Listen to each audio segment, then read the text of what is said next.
tuliamua kuuachilia au kuuputa mkono huo. Kwa kuwa wananchi wa Tanzania wamenipa ridhaa ya kuendelea kuongoza nchi hii, sitachoka kunyosha tena mkono wa maridhiano.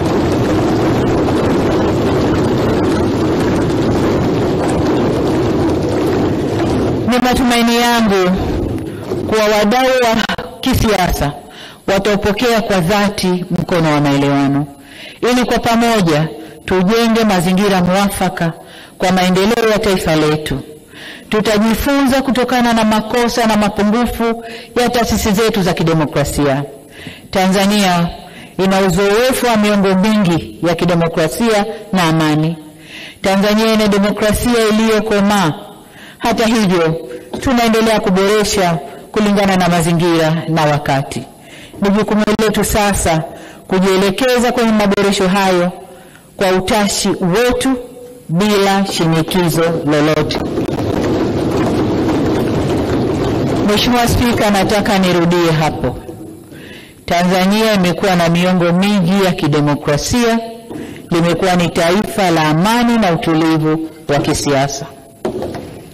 Neno demokrasia linaweza likatafsiriwa katika nchi yoyote ile, lakini sisi ni wakomavu wa demokrasia.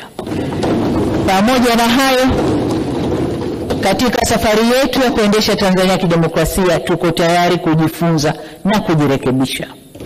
Hivyo basi, niwaombe makundi yote ya Watanzania, hasa vyama vya siasa, tukae pamoja, tuzungumze, tuangalie tumekosea wapi, turekebishe, tuende na safari yetu ya taifa lenye amani na utulivu. Na haya yatafanyika kwa kufuata mila, desturi zetu, miongozo yetu, kanuni zetu, mitindo yetu ya maisha, na sio kwa shinikizo. Mheshimiwa Spika, kwa kuwa zaidi ya 60% ya watu wa nchi hii ni vijana, tutaweka kipaumbele kwenye sera na programu zitakazopanua fursa za kiuchumi, kutengeneza kazi na ajira, kuongeza wigo wa hifadhi za jamii na kwa